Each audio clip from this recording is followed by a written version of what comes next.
एक बार की बात है, एक गांव में एक व्यक्ति रहता था जिसका नाम रामू था। वह अपने जीवन को लेकर बहुत ज़्यादा चिंतित रहता था। उसे ऐसा लगता था कि उसके जीवन में एक बड़ा बदलाव आना चाहिए, जिससे उसे जीवन में किसी भी तरह की परेशानी ना रहे। वह हमेशा सपने देखता था कि उसके पास खूब सारा धन हो, वह बहुत प्रसिद्ध हो, लोग उसका सम्मान करें। परंतु उसके जीवन में कुछ भी बदल नहीं रहा था, क्योंकि वह कुछ करने की जगह बस सही समय का इंतज़ार करता रहता था और समय उसके कुछ करने का इंतज़ार करता रहता था। वह पूरा दिन बस सपने ही देखता था। उसकी इसी आदत के कारण उसका मन दुखी रहने लगा। उसके मन में नकारात्मक विचारों का वास होने लगा। उसे हर चीज़ में कमी नज़र आने लगी। जब भी वह कुछ करने का मन बनाता था तो अचानक उसके मन में यह विचार आ जाता कि शायद ये काम सही ढंग से नहीं हो पाएगा। उसे ऐसा लगता था कि शायद वह कुछ करने लायक ही नहीं है। इसका परिणाम यह हुआ कि उसका जीवन पहले से भी ज़्यादा दुखमयी हो गया। वह हमेशा यही सोचता रहता था कि वह इस परिस्थिति से बाहर कैसे निकले, कैसे वह कोई ऐसा काम करे जिसमें वह सफल हो सके।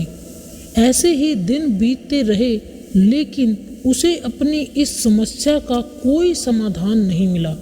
नमस्कार दोस्तों, स्वागत है आपका अपने चैनल ज्ञान डोज पर। दोस्तों, आज की यह कहानी बहुत ही प्रेरणादायक होने वाली है, इसलिए इस कहानी को पूरा सुने, बीच में आधा अधूरा छोड़कर ना जाएं। दोस्तों, रामू सोच ही रहा था कि वह कैसे अपनी समस्याओं का समाधान निकाले। उसी दौरान गांव में एक साधु आ जाते हैं, जिनकी प्रसिद्धि दूर दूर तक थी। सब ऐसा कहते थे कि उनके पास हर समस्या का समाधान होता है। जब इस बात का पता रामू को चला कि इन साधु के पास जीवन की हर समस्या का समाधान है, तो रामू उन साधु से मिलने का मन बना लेता है और फिर बिना कुछ सोचे समझे अपनी समस्या लेकर तुरंत उस साधु के पास पहुंच जाता है।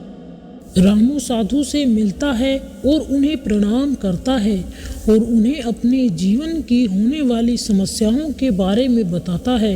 वह उनसे बताता है कि वह अपने जीवन में बदलाव चाहता है, परंतु उसे कोई सही राह नहीं मिल रही।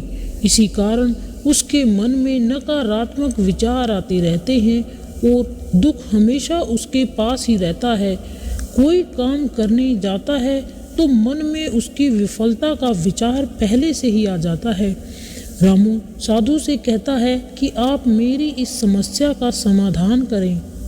मैं ऐसा क्या करूं कि एक सुखद जीवन जी सकूं।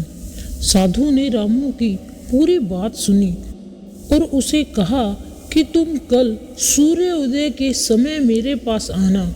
दूसरे दिन रामू उन साधु के पास सूर्योदय के समय पहुंच जाता है। साधु पाठ पूजा के बाद शहर के लिए निकलने वाले थे, तो उन्होंने रामू को भी अपने साथ चलने के लिए कहा।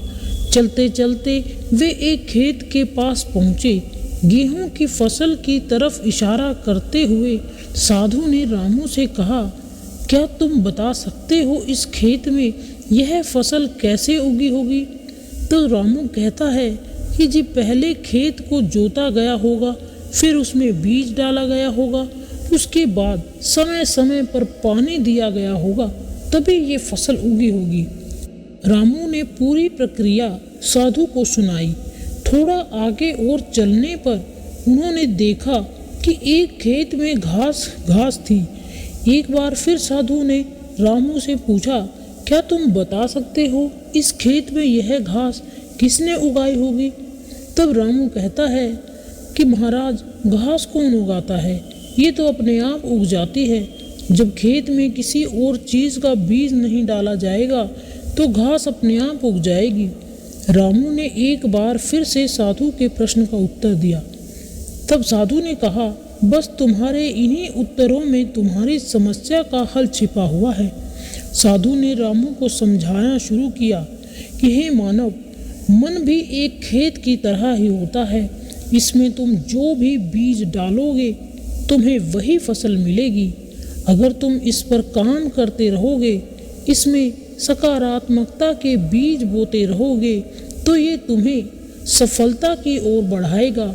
और यदि तुम भविष्य की चिंता में वर्तमान का समय भी नष्ट करते रहोगे, तो दिमाग में नकारात्मकता की वृद्धि होगी। साधु ने रामू को समझाया कि हमारे जीवन में बदलाव तभी संभव है जब हम व्यर्थ की चिंता को छोड़कर और सही समय की प्रतीक्षा न करते हुए अपने वर्तमान में ही हर वो काम करें जो हमें करना चाहिए। रामू को ये बात समझ में आ गई। अगर मन को सही दिशा में लगाना है तो उसे सही दिशा की तरफ बढ़ाना होगा।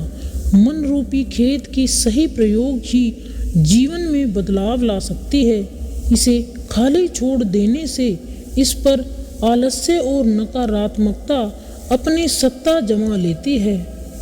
साधु की पूरी बात समझने के बाद रामू उस बात को अपने जीवन में अमल करता है और अपने जीवन में बहुत मेहनत करने के बाद वह सफल हो जाता है। दोस्तों, इस कहानी से हमें शिक्षा मिलती है कि मन के कहे पर हमें नहीं चलना चाहिए, बल्कि मन को अपने कहने पर चलाना चाहिए।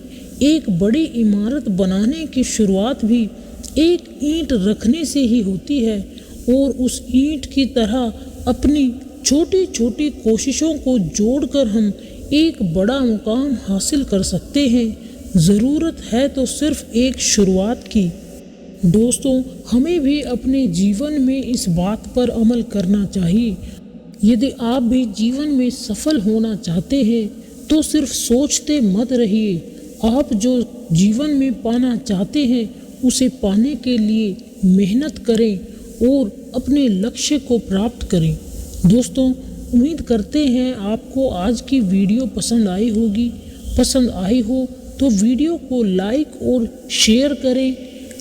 इस तरह की और वीडियोस देखने के लिए चैनल को सब्सक्राइब ज़रूर करें